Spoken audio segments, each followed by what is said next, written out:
Howdy, folks. It is the Exit Velo podcast. I am Henry Winklehake, taking on hosting duties for the evening, joined here by my good friend, fellow baseball savant, Adam Cohen.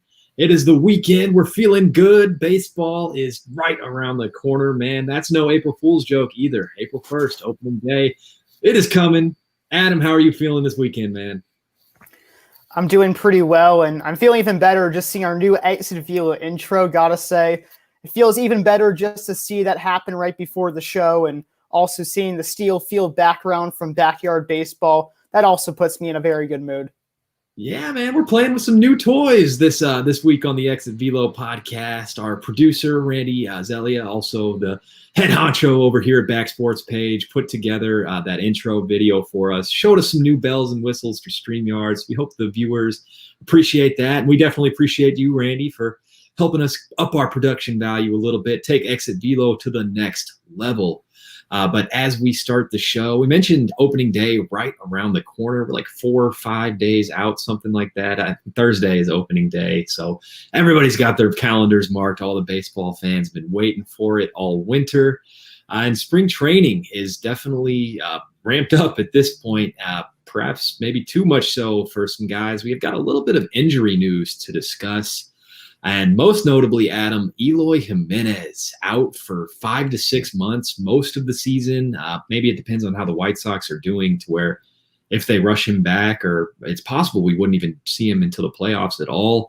But he ruptured his pectoral tendon trying to rob a home run. I haven't seen a video of it, but that sounds pretty painful, man. It sounds terrible, and this is a huge blow to the White Sox because Jimenez is probably the most powerful hitter in the White Sox lineup. And they already are bringing up Andrew Vaughn, who had a pretty decent spring training, but now they're going to ask him to play left field, be an everyday player. He won't be eased into a major league role at this point. He's really going to have to replace Eloy Jimenez, and it's hard to replicate that type of production that he's already brought to the major league level. Those are definitely big shoes to fill, especially for a guy who's a rookie, still trying to establish himself at the big league level like Andrew Vaughn. That's a lot of pressure coming up, but thankfully, still a good lineup, even without Eloy Jimenez. Got some other good bats in that lineup to hopefully take some pressure off of him, but definitely a major blow for the White Sox and their hopes of winning the AL Central. Not to say it knocks them out or anything, but it's going to be more of an uphill battle without Eloy's bat in the lineup. So definitely just not good for the game to see that, upsetting. But got a couple other injuries to cover as well. One I know that is near and dear to your heart, Adam. That's Luke Voit getting knee surgery to repair a torn meniscus in his knee. I didn't really know this was going on, man. I guess this was within the last day or two, right? Yeah, I think they said something about on Thursday how he was in the lineup, and this one reporter in turn was like, ooh, this sounds fishy. And then even sounded a little bit more fishy this morning because the Yankees were in the middle of a roster battle. Essentially, Mike Tauchman versus Jay Bruce is who's going to make the team. And this is important because if the Yankees didn't get Jay Bruce, then he would be able to opt out and he'd probably join a major league club. Someone would pick him up and he'd probably be on their team. And this guy's a prolific player.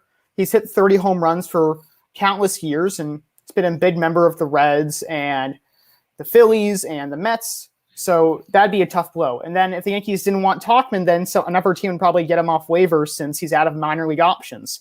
So when I heard they were both on the team, I was ecstatic because I was saying, okay, we get best of both worlds. But I didn't really know how it worked because the Yankees backup catcher needing for an infielder as well, which is probably going to go to Tyler Wade.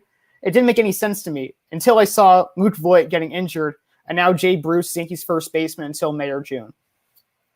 Yeah, it's not great news for the Yankees. I know you kind of worry about Aaron Judge, Giancarlo Stanton, their health holding up over the course of the season, and now you're kind of playing from behind with a slugger and Luke Voit already out to start the season. It's definitely unfortunate. At least you do get Tauchman and Bruce. There's a possible silver lining there, but yeah, not great to see Luke Voit. Obviously, not great to see him missing time here, and a guy who is really starting to come into his own. He led the MLB in home runs last year with 20 plus. I think it was like 22 or so bombs for Luke Voit.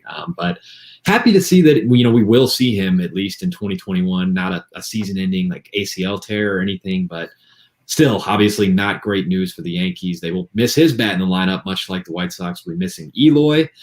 We got some other pretty high-profile injuries to cover as well. I'm going to go ahead and mention a couple of them. We'll group them together, maybe break them down as a group here. We got Carlos Carrasco out 6 to 8 weeks, a tear in his right hamstring. I think we may have covered Carrasco in a past. Actually, that may have been his other injury. He had like a lingering arm injury before this happened. So really bad luck for Carrasco there, new addition to the New York Mets. George Springer is looking to miss opening day with a grade 2 oblique strain, which actually sounds kind of serious. I'd be surprised if he's back shortly after opening day. And then other big one, Zach Gallen. He was scratched from a start on Monday of this week with forearm tightness in his pitching arm. That is never a great sign. So pretty high profile injuries there, man. Yeah, none of those are great. I'm pretty concerned the Blue Jays and George Springer because this is the guy who was supposed to put a charge into their lineup. And I remember a couple of years ago when both Aaron Hicks and Aaron Judge had oblique strains, and they were not the same player for the rest of the year. Hopefully that won't be the case for George Springer, but you never know. And then Zach Gallen, of course, he's on the Diamondbacks, and the Diamondbacks are not really a playoff contender, but if they were to have any chance at all, Zach Gallen have to be the ace of that rotation. He's a very underrated starter as well. However, now that might be unlikely. He might have to miss a little bit. Hopefully it's not too much. You probably have to get enough of a prognosis besides just forearm tightness to really understand what's happening with him. And I guess the scary thing about that too is it's so often we hear forearm tightness is one of those signs that could be like Tommy John's coming somewhere down the road. It can be an indicator, I guess, of more serious injury to come later. He is at least able to continue playing catch during his rehab, so I know that's a positive sign of that. Maybe not have to ramp up, take quite so long, but certainly the Diamondbacks are not in a great position to succeed without Zach Gallen in that rotation. The Mets, on the other hand, I think should be in a decent spot without Carlos Carrasco. They'll be able to stay afloat without him. It doesn't knock them out of playoff contention or anything. And hey, at least the Blue Jays got all those great hitters in the lineup while George Springer battles his way back. But some other injury news as well. Unfortunately, there's kind of a lot to cover in this regard. Sonny Gray, Reds pitcher, having back spasms. He will miss the beginning of the year, but the timeline suggests for him that he could maybe only miss one start. So hopefully not too serious there for Gray. Fernando Tatis Jr. had a health scare earlier this week. He exited the game with shoulder discomfort, but he's actually since already returned and hit a home run in his return. So I think Tatis is looking just fine. Framber Valdez, we know he missed some time with a finger injury earlier in spring training. They were saying he may need surgery to knock him out for the season. That's actually not looking like the case anymore. There's still no timetable for his return, but it doesn't look like he's going to get any surgery, so not going to be like any season-ending surgery, definitely there. But somebody who does need season-ending surgery, Kirby Yates, getting Tommy John's, man, and that really just sucks. He was another addition to the Blue Jays during the offseason, a guy who's had some health concerns over the past couple of years, and just kind of another bit of bad luck for a guy who's shown he can be one of the elite closers in the game. He is just a couple of years removed from one of the best closing seasons in the 2010s, and he was incredible for the Padres too. The Blue Jays got him on a pretty decent deal, and he was pretty much supposed to replace Ken Giles in the bullpen, perhaps even be better than him. Expected to have a bounce-back season. Now that's not the case. Now they're once again relying on a young group of guys, headlined by Rafael Dolis and other players such as Jordan Mayweather or Anthony Kay, who promote upside, but they're not there yet. They needed someone as a stopgate, someone as their main closer like Yates. Now they don't have him anymore, and that certainly hurts the Blue Jays' chances at making the playoffs again. Especially in such like an offensive dominant division too. Like there's some scary lineups in the AL East. I don't have to tell you as a Yankees fan, but you need some lockdown bullpen arms at the end of the bullpen. I think that's part of the reason that the Yankees are always so deep in the bullpen there, just, at the offensive context of that division. So definitely hurts to lose Yates there to that injury. Then three other notable pitchers. This isn't like breaking news or anything. These are injuries we've known about since last season, but three aces working their way back from Tommy John's, and that's Luis Severino, Noah Syndergaard, and Chris Sale. All of them expected to be out until, I believe, at least June or so. It would be the earliest possible return, but something to keep an eye on as the year moves on. Just those guys working their way back from injury. We're looking forward to seeing them rejoin their rotations. Is there any other injury news that I'm failing to cover on here, Adam? Not that I know of, but just a comment on Severino, Syndergaard, and Sale. Those pitchers, some of the best starters in the game. And when they're healthy, they can really be the X factor in their rotation. You look at the Yankees and the Mets, for example, if they can have both of their starters come back and excel, their World Series chances go up exponentially. Even with the Red Sox, too, if Erod's able to hold down to Ford as well as Evaldi and Sale comes back looking strong, then they have a great chance at making the playoffs again, especially since they have a guy in spring training right now who's absolutely raking. Oh, yeah. We're going to, that's a great segue. Let's go right into notable spring training stat leaders. You alluded to him, Adam. That is Bobby Dalbec, who is going to be first baseman for the Red Sox this year, and he's leading like at least 3 of the 5 major offensive categories. He is leading all of baseball he's tied leading all of baseball with 7 home runs in spring training, tied with Jock Peterson of the Chicago Cubs, I might add. But Bobby Dalbec also has 16 RBI, 15 runs. He is just mashing baseballs, man, and he looks like well on his way to hitting 40 home runs this year. He is a beast. I'm excited to see him. I feel like 40 homers is a bit stretching it, but maybe in the future I could see him at 40. This year, I wouldn't be surprised if it's 30, and he had to fight his way through so much competition. Besides Michael Chavis, who also might make the roster, and he's having an incredible spring training, but also Marwin Gonzalez, who could forget about him, this super utility player who's kind of being pushed into the back end role. And he was maybe slated to play first base, but Dalbec will probably be able to earn that job at this point. Kind of commanding that role, coming out and having such an amazing spring that you really just eliminate the conversation of any type of service time manipulation or we're going to send him down in the minors. When a guy's hitting like that, it kind of demands playing time. So good to see the Red Sox rewarding that young guy and letting him get a shot. If he continues hitting like that, he's going to be a force in that lineup. And I expect Boston as a whole to get some offensive bounce back. But another couple leaders I want to point out in spring training stats, and granted, we got to take them with a grain of salt. It is spring training. They're not real games, but still impressive to see who's tearing the cover off the ball at this point. And Josh Bell leading all of baseball in OPS with a 1.433 OPS, and that is across 43 at-bats, which isn't a terribly large sample size, but it's not nothing. It's not like he had 2 great games or anything. A lot of great games for Josh Bell. He's actually leading in batting average as well with 419. So looking to make a splash in his new home as the first baseman for the Washington Nationals.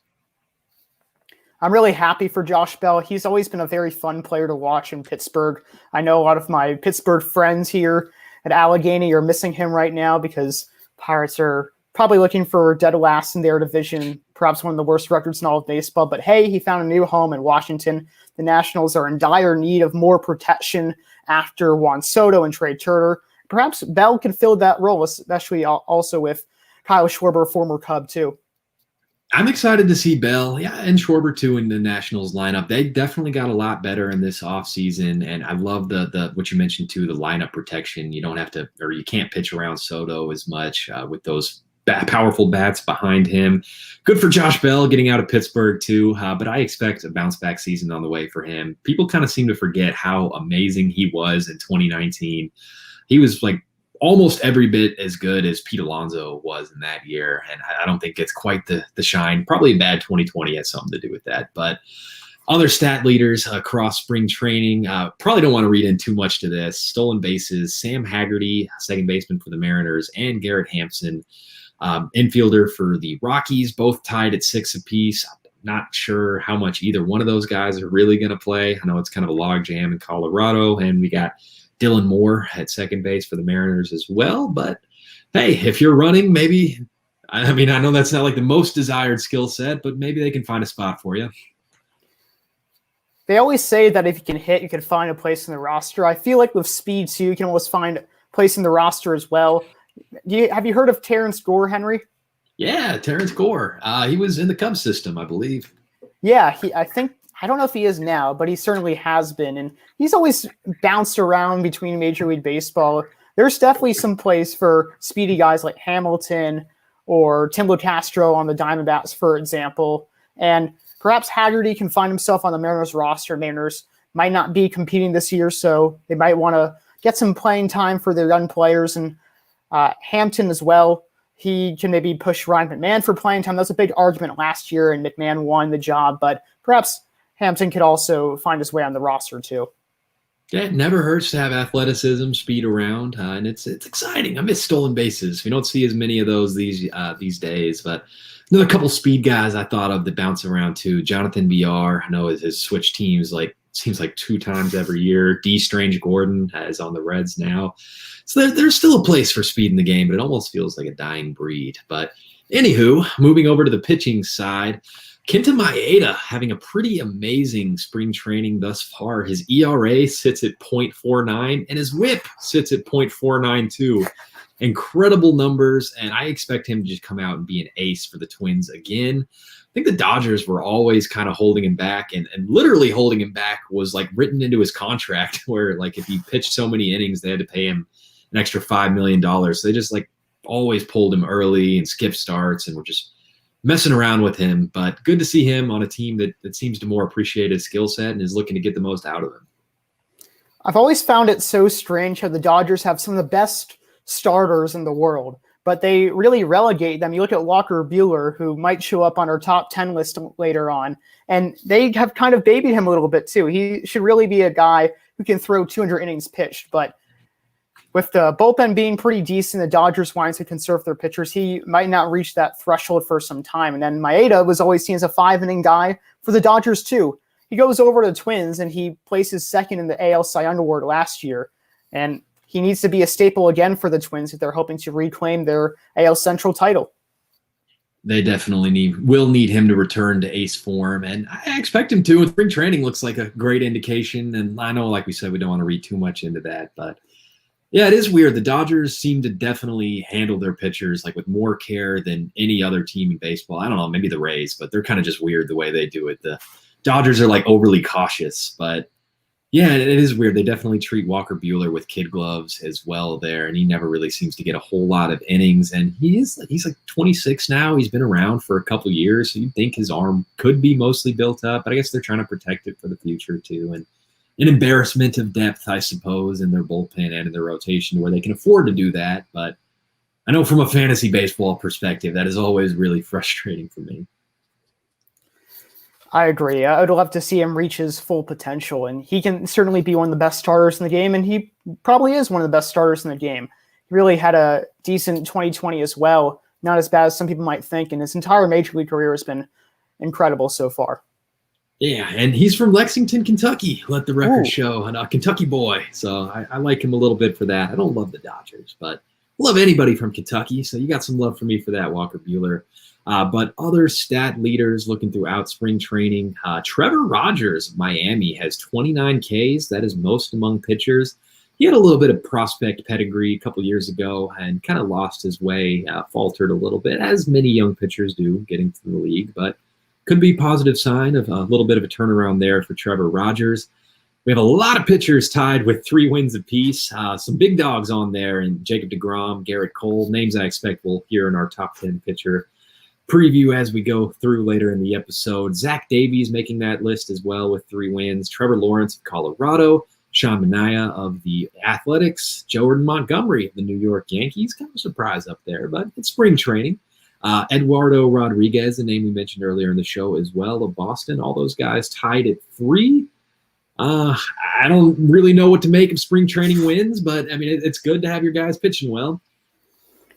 I wouldn't put too much stock in wins in general, especially of spring training wins. I will say, though, just from a Yankee fan standpoint, it is nice to see Montgomery do so well.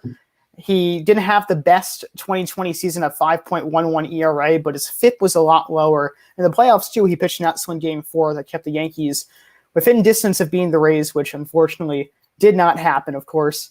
However, he does project to be the Yankees' number 4 starter, and hopefully the spring training indicates that he will have a decent season, but that's always up in the air. And it's kind of looking like pretty good depth in that Yankees rotation all of a sudden. I know Domingo Germán is another guy who's had a pretty strong spring, so looking to see that from him. Corey Kluber, I know, is supposed to be pitching well. I don't really know what Tyon has been doing, but, I mean, you got names in that rotation, man. Tyon's looking sharp, and as you mentioned, Germán, he's going to be number 5 starting Yankees rotation at this point. It's pretty much all set because Davy Garcia was optioned to AAA, and he'll make some starts this year. Severino made some starts this year, so Yankees are doing just fine with their starting rotation at this point. All right, and if we're going to talk about some spring training stats that really don't mean anything, let's look at some saves. The save leaders. We got Eric Handhold of Baltimore, Hunter Wood of Texas, tied at 3 saves apiece. And I don't really know if either of those guys are going to be closers. You kind of just let whoever go in the 9th inning and spring training. So anything to add there? Are we good to move on, Adam? I just remember Hunter Wood because I'm pretty sure he played in the Royals, and he's always had, I think I've heard the Royals are Indians. I should really know that, but he's played for one of those AL Central teams. He's always had a can of an arm, and he should probably be able to maybe get some setup time for the Rangers too, especially since they don't have too many brand names in the bullpen at this point. And I actually didn't mention our injury rundown, but Jose Leclerc, the presumed Rangers closer, is going to be out for some time. So possibly an opening there for Hunter Wood. He may be a name to look at in that Rangers bullpen.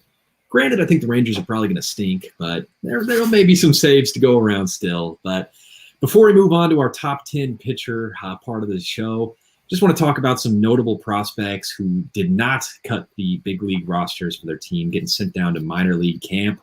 It's kind of the norm these days, with the whole wait 2 weeks and then you get called up and the team gets an extra year of service time. But some pretty notable guys. We thought some of them may have had a chance to break camp. So we see Alex Kirilloff, the Twins top prospect, one of the top prospects for the Twins, if not the top.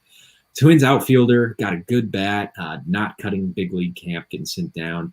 Jared Kelnick of the Mariners, I'll go ahead and loop him in with Julio Rodriguez, Mariners, both outfielders, guys who were in the limelight kind of with that executive of the Mariners, openly talking about manipulating service time among a slew of other dumb things that he said to a Rotary Club and a leaked video. Both of those guys do end up missing camp, or missing the big league roster, I should say, for the Mariners, but talented bats that will be around at some point this season, probably pretty soon. Speaking of talented bats, Wander Franco, the Rays infielder, top prospect in all of baseball. Not really a surprise. He's sent down to minor league camp, but gosh, he is going to be up at some point and he is going to freaking dominate, man. I don't think Willie Adames' future of the Rays will hold for too much longer. Once the Wander Franco show goes on the road, Adames pretty much has to be traded because once he has the position, this will be his position probably for years to come. He could be really a Ray for life. I know that's difficult in Tampa Bay, but could be. This is one of their best prospects they've ever had. And then you look at Kelenic and Rodriguez, for example, too, and they're very young as well. I know Kelenic dealt with an injury earlier in spring training, so not too surprised that they make the cut. I am surprised by Kirilloff, though, because he was kind of projected to be the starting left fielder. He also made his debut in the playoffs, so he's not had major league service time in the regular season yet, but he will be up there at some point. For now, it'll be Luis Arraez in left field, and he should be able to hold down the fort rather nicely for a good deal of time. And that's a good point, too, because that's a big vote of confidence to get the start in the postseason, to make your MLB debut with no regular season experience at all. So I think he is very clearly part of the Twins' long-term plans. I guess just going to play the service time game, wait a couple weeks, get him up, and hope that lineup is strong enough. I think Arraez can definitely hold down the fort for a couple weeks. He's a good batting average guy, but Kirilloff's the future, and he's coming at some point. Very much looking forward to seeing Franco come up for the Rays as well. I heard some speculation. Maybe he'll slot in at third base, take some at-bats away from Joey Wendell, maybe keep Adames around for the rest of this year. But yeah, definitely long-term. That's Franco's position at shortstop, and he's coming for it at some point, whether or not you like it, Willie Adames. But Bobby Witt Jr., infielder for the Royals, was another guy who Royals GM was on the radio last week talking about we're looking very seriously at Bobby Witt breaking camp and being our everyday shortstop, or not shortstop. They got Mondesi there, but I think second base where they were talking about slotting him in. And yeah, and then sure enough, sent back down to minor league camp. He's only 19 years old, but one of the top prospects in all of baseball. Look to possibly be filling that Juan Soto mold there as a youngin coming up and dominating. He was killing the ball in spring training, but we're going to have to wait a little bit longer for Bobby Witt Jr., as we will with Spencer Torkelson, the number 1 draft pick in all of baseball a couple years ago now, in the Tiger system, an infielder. And the Phillies sending Spencer Howard, top pitching prospect, down to minor league camp as well. All three of these players will probably go on to have great Major League Baseball careers. And it's really just a matter of time before they come up, especially with Witt Jr. Now, I didn't hear about the Soto comparison, and that's really high up there because by the transitive property, you're comparing now Witt Jr. to Ted Williams because that's whom Soto is compared to. So those are that's very high praise. And yeah, these all guys are very good. I've heard of Spencer Howard for a long time too. Big flamethrower, definitely could help out the Phillies rotation once he comes up too. And I'm looking forward to seeing all these guys at the big league level. And yeah, definitely high praise, man, to be compared to Juan Soto and Ted Williams. It almost feels like I'm setting him up for failure there. I'm not the first one to make that comparison. Maybe it was kind of more an age thing rather than skill set, but it sounds like he's got a lot of power in that bat too. So we'll be excited to see him come up. And yeah, I expect Howard will probably be up pretty shortly because the Phillies could use some help in that rotation as well. Who knows with Torkelson, because the Tigers aren't going to be very good this year. No real reason to rush him. But that's about all I got in terms of prospects and spring training news. So I think it is time to dive into our top 10 starting pitchers. You sounded like a WWE announcer right there, Henry. I don't know where that came from, but I love starting pitchers. So probably just some enthusiasm there, ready to talk about them. Hey, I'm always down for starting pitchers. Let's get right into it. And my number 10 pick, he should be higher, but he doesn't throw too many innings. And that's going to be a common theme for a lot of starting pitchers on this list. And it's Hyunjin Ryu. And he's been excellent since the end of 2018. He's really been on a tear. At the end of 2018, like a 1-something ERA. 2019 placed second in the Cy Young Award voting. Then it was third in 2020. He's one of the best pitchers in baseball. I don't think he'll ever win a Cy Young Award because of his ground ball rate and low strikeout rate and lack of innings, but he is definitely the ace of the Blue Jays staff, and deservingly so. And I think I should have put Ryu on my list. I left him off, and it's probably because I kind of fell into that trap that he's not super flashy, he doesn't strike out a whole lot of guys, but man, does he get the job done. And the ERA really just reflects that year after year. So he's a guy that I think is slept on, and I'm part of the problem apparently because I didn't include him on my list. I went for a little bit more flashy of an option and putting Lucas Giolito as my number 10. The man threw a no-hitter last year. That's definitely eye-catching, but kind of had a rocky start to his MLB career. He was like a top prospect for the Nationals, never really got his footing over there, had like a 6.75 ERA in 2016 with the Nats, but since moving over to the White Sox, has really reinvented himself and has been a very strong pitcher. The ace of their rotation really strikes out a whole lot of guys. The run prevention has gotten better and better each year. So I'm really excited to see, and a young guy too, only going to be 26 next season. So excited to see the upward trajectory for Giolito, and I think he's a guy who could climb this list in the years to come. I think so too, and a lot of people are saying that he's a dark horse candidate to win the AL Cy Young Award. Now, that will go against a couple other guys that we have on both our lists, but he's definitely a top 5 American League starter, and he always has great strikeout numbers. He's the ace of the White Sox staff, as you mentioned. He is ready to just keep breaking out and keep improving. He's very young as well, certainly in his mid-20s or around that age. But moving into number 9, this is more of a controversial pick here. He's a controversial player, and it's Trevor Bauer. And some people might think he's a top 5 starter in baseball, but he's really had a couple of good seasons. That does include 2020, did add a lot of spin rate to his pitches. You will have to see, of course, how that will change in 2021 with Major League Baseball looking more closely at spin rate and people doctoring the baseball. Hopefully Bauer isn't doing that. That would be tough to see, but he might not even be the best starter in their staff. He does, however, should be poised for another 200 inning season, more than 200 strikeouts, and I wouldn't be surprised if he goes higher in this list by the end of the year. There's a lot of upside in Trevor Bauer's arm, as it was obviously flashed last year, flirting with the Triple Crown in the NL and getting the Cy Young as well. But yeah, he's been kind of inconsistent throughout his career. He's definitely been a top 5 guy at times, and then there's times where he looks like he shouldn't be anywhere near a top 10 list. So kind of makes you wonder who is the real Trevor Bauer, and does it matter what kind of substances may be on his fingertips gripping those baseballs. Interesting to see going forward, but yeah, a lot of talent. I have him on my list too. I actually have him a couple spots higher. I had to check when you said that. Like some people consider Bauer top 5. I have him top 5, but no, I've got him just outside of that range. But number 9 for me is Aaron Nola, the ace of the Philadelphia Phillies. He's a youngish guy. He's going to be 28 next season. Love the strikeouts for him. I'm kind of a sucker for strikeouts and pitchers. He's a guy who's topped 200 Ks a couple times in 2018 and 2019. In that 2018 season, he got his ERA as low as 237. So that's really the ceiling that I'm looking at here for Aaron Nola. It has bounced back up. It was like 387 in 2019. Not like 387. It was exactly 387, as a matter of fact. I'm looking at his reference page, but got that down to 328 last year. So I think the run prevention is looking pretty good for Aaron Nola. Doesn't walk a whole lot of guys. Gets a lot of strikeouts, and I like him as the ace of that Philly staff. And if the Phillies are going to make the playoffs, and it's been a long time coming for the Phillies, who have added Bryce Harper, and they brought back Realmuto, they brought back Didi. They are really itching to go back to the playoffs and show what their young core can do.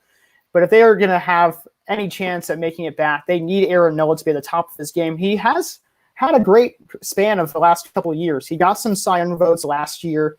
I think according to Baseball Reference, correct me if I'm wrong, he had like a 10-war season a couple of years back. Might be a bit of crazy numbers. I think they might have corrected that, but at one point they listed that there for him. At least according to Fangraphs, they have about 5.5 WAR in his 2018 campaign. Nevertheless, he has 200 inning pitch seasons under his belt, which is very impressive in this day and age. So he is certainly one of the highly touted pitchers in Major League Baseball. He's not on my list, but he's very good. Then moving on to number 8, this is someone who we alluded to earlier, but it's Walker Buehler. And the Dodgers are holding him back a little bit. This is someone else who should reach the 200 inning pitch plateau. He might not reach the mark, but he should get 175 innings. And he's had a sub 3.30 ERA for the last few years. And his career ERA is 3.15. He's amazing, and he's young. And at this point, he's already the best starter in the rotation over Kershaw and Bauer. I agree. I struggle to agree with. I think it's neck and neck with Bauer. I definitely put him over Kershaw at this point, but I agree with everything else you said about Walker Buehler. And I agree with the placement because I have him as my number 8 as well. So, yeah, I agree with everything you said, Adam. I just want to see more out of him. I want to see the Dodgers let him go because I think he can be a 200-inning guy. And then just how good he is on a per-inning basis. Those stats are only going to continue to climb if he gets more innings, get more Ks, and I think that can allow him even more wiggle room to improve his ERA, perhaps. So, yeah, I want to see more from Walker Buehler. Let him go, Dodgers. I don't know what it is about them and how they don't let their young starters pitch more. I think Buehler is one of those guys. I remember one of his first playoff starts, he did throw 7 innings of, I believe, 1-run ball. So he's someone that he's still young. I think he's only in his mid-20s or so, and maybe they'll give him a longer leash this year. Maybe he'll finally reach that 200-inning pitch plateau. But going on to number 7, this is where I have Lucas Giolito. And it's hard to fathom that in 2018, the highest ERA among qualified starters, I believe it was 6.13, certainly over 6. But he's garnered some Cy Young Award votes the last couple seasons. And again, he might be the 3rd best starter in the American League. And I wouldn't be surprised if he wins a Cy Young Award in the next couple of years, or even in this year. I wouldn't be surprised either. I think he's definitely up there on the list, a pitcher to watch, got all the talent in the world, and glad to see he figured it out, got past some of those early struggles in Washington, has now unlocked that potential that looked like he had all along as a highly touted prospect. But number 7 for me is a guy who we have discussed already. We just talked about Trevor Bauer when comparing Dodger pitchers. I have one spot above a Buehler on my list. And it has kind of been all over the place, the track record for Trevor Bauer. Amazing in 2020, was really, really good in 2018 as well. And the rest of the seasons are not really all that great. So it makes you wonder who the real version of Trevor Bauer is. I gave him the nod over Buehler just because I think he's shown a bit of a higher ceiling, although certainly Buehler does have a higher floor. So I think it's neck and neck. I would agree with that statement. Maybe I was just going a little bit too hard on the Buehler train, and I should give a little more credit to Trevor Bauer because he did have a Nets win 2020, and he said in the past, I could up my spin rate if I wanted to, and he did just that. And then he won the Cy Young. So a lot of credit goes to him and being a fun player to watch. But moving onwards, this is someone who has made the Cy Young charts for the past decade, really, and that is Matt Scherzer. I would not be surprised if he still has a lot more left in the tank, but I am very alarmed because his ERA jumped nearly a full run last season. I believe his home run rate also increased. Yes, it did. It went from 0.94 to 1.34 according to Fangraphs. So this could be a little bit of Scherzer's demise here. Still 36, still posting above average years, but I don't think this is going to be the Scherzer that we're going to see from just a couple years ago. And I hope it's not the beginning of the end for Mad Max, but nobody plays forever, and he is at an age where you would kind of expect to see that decline start happening. But God, he has been such a beast for the last 7, 8, 9 years. He's been amazing, a workhorse year after year. And it's not like he completely bottomed out last year. Obviously not if you're still placing him on your top 10 list as well. So I think there is definitely some still left in the tank for Max as well, which – I mean, there was probably a time where you would have argued him as number one on this list for probably several years in a row. But yeah, I think he's still got something in the tank. And it'll be interesting to see if that was kind of just small sample size noise in 2020 or if there really are some signs of decline that we need to look for. But number 6 for me, I have Yu Darvish. And I'm so sad that he is now a member of the Padres, but I'm just really happy the way that he has turned his career around from the struggles that he had in the beginning of his career as a Chicago Cub. It was pretty ugly there for a little bit between injuries and bad performance, but he's back on top now with a 2.01 ERA in 2020. Would have been the Cy Young if it weren't for that pesky Trevor Bauer. But yeah, it's worth noting, too, Yu Darvish is the all-time MLB K per 9 leader with 11.1 strikeouts per 9. Amazing strikeout pitcher. He throws 15 different pitches, all sorts of different grips to get the ball to move all sorts of different ways. And something he's discovered within the last couple of years is elite control, because walks used to be kind of a bit of an issue for him, and now he barely walks anybody. He can sometimes go weeks without recording a single walk. So elite control for Darvish, nasty stuff. I love that man, and I wish him nothing but the best with the Padres. Darvish's story is inspiring, too, because he was at the top of his game, then he fell through with the Dodgers and Cubs for a bit, then he bounced back on top and is now one of the best pitchers in the game. Again, he's a bit higher on my list, but it's also a lot more interesting when you see pitchers who are just consistent throughout their career. And that includes my number 5 starter, and that is Kyle Hendricks. And Hendricks is really the antithesis of Bauer. He is the modern-day version of Greg Maddux, donning the Cubs uniform as well. And I love that guy. He's always had a sub-4 ERA throughout his career, sub-3.5 ERA over the past 5 or so years, I believe.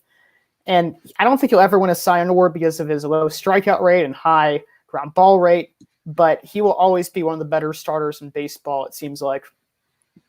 I freaking love it, Adam. I love that you mentioned Hendricks. I didn't even think about him in the context of top 10 man, and I think that really goes to show that he is very underrated, and it's kind of like what we were talking about at the beginning of the preview too with Ryu, is that he's not a flashy guy, doesn't strike out a whole lot of batters, but elite control, elite command, and he definitely a modern-day Greg Maddux, gets some great movement on his pitches as well. And it is amazing the things that he's able to do in terms of limiting hard contact, only throwing 89 miles per hour, talking about the fast. I do love Kyle Hendricks, too. I can't believe I didn't even think about him for this list, but I'm glad you thought about him for the two of us. But number 5 for me is Clayton Kershaw, the former MVP, the 3-time Cy Young, the Triple Crown winner, and now the World Series champion. He has got quite the trophy case. It's because he has quite the set of skills. Man has a career 2.43 ERA. It's insane. And there's kind of a perception that he's fallen off in the past couple of years, and perhaps he has because he's not throwing 200 innings or so every year now. He kind of gets that Dodgers treatment as well, where there's a fake IL stint every year. There's something going on, but still good strikeout numbers, still amazing ratios. He had a 2.16 ERA in 2020, and that's not all small sample size either. He was 3.03 in 2019, 2.73 in 2018. Clayton Kershaw's got all the skills in the world. He was the very best pitcher in baseball for a string of 2011 to 2015, and probably argue into 2016 as well, where he had a 1.69 ERA. He's amazing. I almost feel bad for listing him as number 5. You can make an argument higher, which I take you probably are, as we have not heard his name yet. I did leave Kershaw off my list. Granted, he will Oh, give you the best 150 innings probably of any pitcher, okay. but that's all he will do. Yeah. And he won't give you as many. He's not as good as he used to be, which is sad to see because you really do care for him. I don't know how much you are in the baseball meme game. I'm not too much in it, but there were people saying that Kershaw always had those back injuries because he was carrying the Dodgers too much for too long. So that's how good he was. He was really one of the main reasons why the Dodgers have won 8 consecutive NL West titles. But I think there are just some more guys with a higher ceiling than Kershaw. But he's just outside the top 10 for me. Yeah, I can't hate it, man. I know the volume has not really been there over the last couple of years, and the decline is happening, even if the ratios aren't falling off the planet or anything. But yeah, it's fair to say that he's not a top 10 at this point. I'm probably a little bit of a Kershaw homer too. He was coming up as a left-handed pitcher. He was like my idol, man. I started throwing a 12-6 breaking ball, trying to emulate his amazing downward movement there. So I will always love that guy. But yeah, maybe I should temper my ranking of him a little bit. No, it's totally understandable because, again, he's still one of the better pitchers in the game. He deserves a lot more love than he's gotten the last few years. Maybe I'm being a bit too harsh on him, too, because, once again, he'll give you some of the best 150 innings out of anywhere in baseball. He will get injured. He will be on the IL for a couple starts. He'll come back and still be just as good as ever.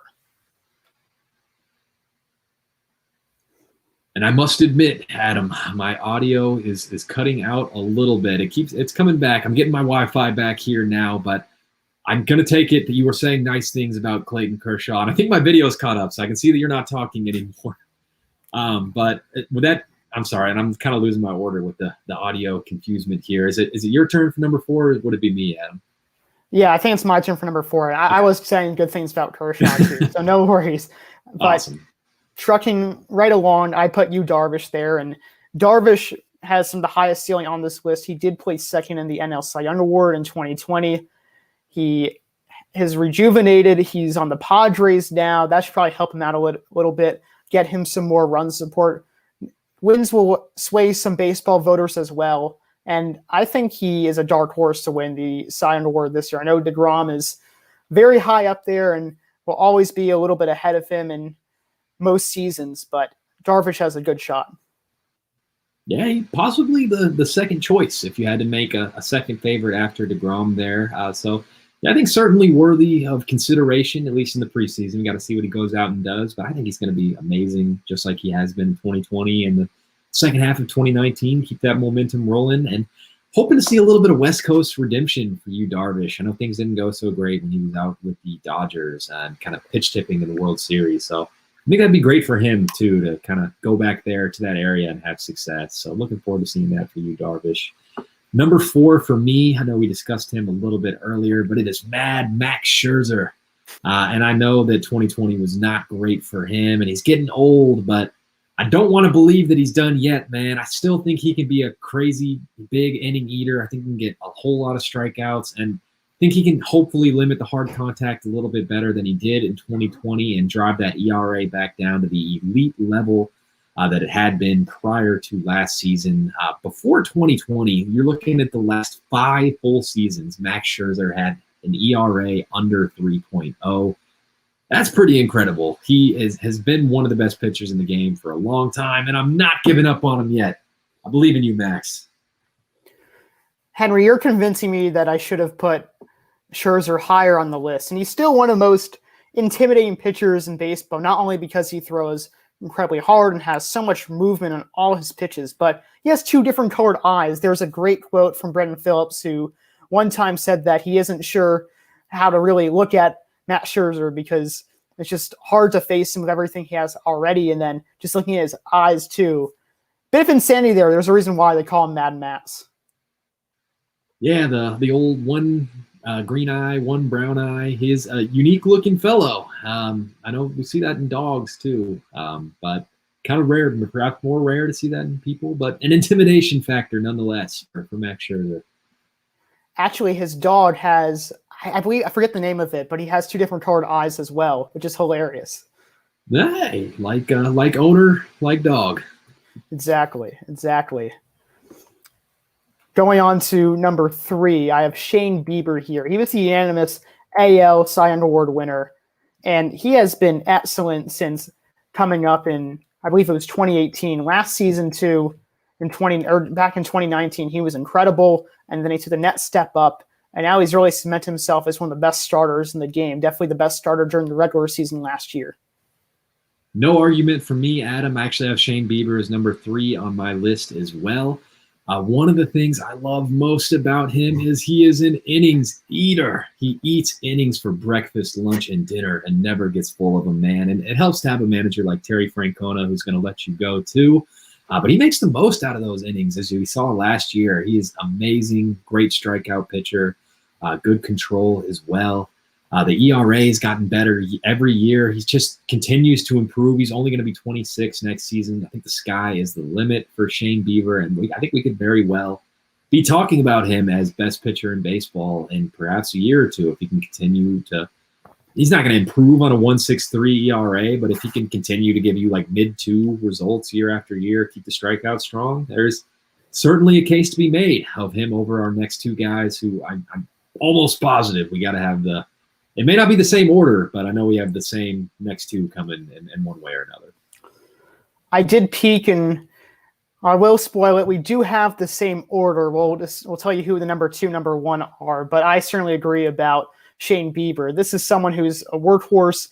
He's been excellent since his debut with the Indians. He's really the reason why the Indians have a chance at still making the playoffs, as it was less and less dim after the trade of Lindor and Carrasco. But there's a common theme here of the top 3, and all 3 pitchers in our list here, we expect to reach 200 innings, and that's the same for my number 2 pick and Garrett Cole. And something changed with him once he left Pittsburgh. Maybe because he didn't have to rely on a sinker anymore, maybe because the Astros cheated, maybe because of high spin rate, probably all of those reasons. But he has been worth every penny of the $324 million the Yankees gave him last year so far. He's the anchor in the staff, and I don't know where the Yankees would be without him at this point. He is amazing and definitely had a lot of things go right for him immediately after leaving Pittsburgh, which seems to be a case for a lot of guys. Tyler Glasnow had a similar thing going on, Austin Meadows as well. Whenever guys leave the Pittsburgh Pirates, they seem to find success. But boy, did Garrett Cole do that. The Astros really just unlocked something in him, or maybe he unlocked something in himself. But an innings eater for sure. Crazy strikeout potential. We saw him strike out 326 batters in 2019 with the Astros. That's insane. I think he wasn't too far off that pace for the Yankees last year. I know he reached 94 strikeouts in what looks like 73 innings. So pretty awesome rate there. And I was surprised. I didn't know if he would keep the ERA under 3 going into that stadium in that hitter-friendly division. But he did, even in a small sample size, too. 284, very impressive numbers for Garrett Cole. I have even more confidence that he's going to be able to maintain an ERA under 3 when you have a whole 162 games to assert your dominance over batters. So I think, yeah, definitely worth the money that the Yankees showed him so far, and I think he will continue to be so as long as he stays healthy because he is a beast. One of the reasons why, the only knock on Cole, one of the few reasons why that he is number 2 and not number 1 is because he does have a knack for having a slow start to the end of the season. That was the case last year too, and all the more incredible that he was able to lower his ERA sub 3 last season. But there's one guy that we can both agree on who's super consistent. He's been the best starter in baseball for the past couple of years now, arguably. And he also now can dial his fastball to 102. It's Jacob deGrom. He is the anchor in Mets rotation. He's the reason why that they have a chance at the World Series this year. First time trying to go back, or pretty much able to go back since 2015. And he just looks like he's getting better at this point, which is hard to believe. It is. It is remarkable that a guy who's like a perennial Cy Young winner or at least contender, I know he had won 2 in a row before last year, can somehow find room for improvement year after year. And I think that just speaks to the type of competitor that Jacob deGrom is. And yeah, upping that velocity to 102 as if it wasn't hard enough to hit off him already.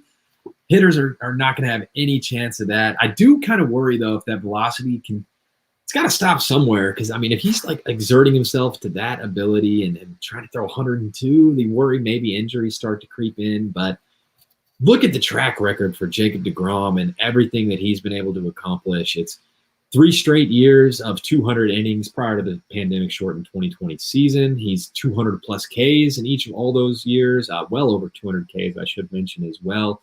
ERA has been sub 2.5 for each of the last 3 seasons. He is amazing. He's the best pitcher in baseball. There's really no clear flaws in his game, and he continues to get better and better, and has the track record, I would say. Another thing that separates him from Cole is that he's really been this guy for his entire career.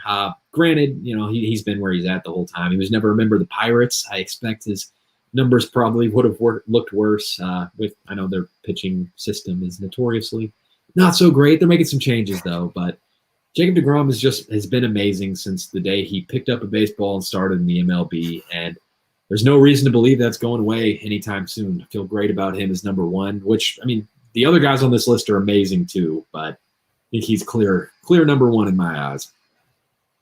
I agree, and I think my favorite fact ever about deGrom is that this man was a shortstop. This was a man who actually homered off Chris Sale back in high school, and he came up as a shortstop too, but reinvented himself, went through Tommy John surgery, and is now the best pitcher in the game. And it's kind of hard to see someone overtake him, at least in the next couple of years. He's still, I think he's like right at 30 or so. He's still a pretty young pitcher and still pretty near his prime.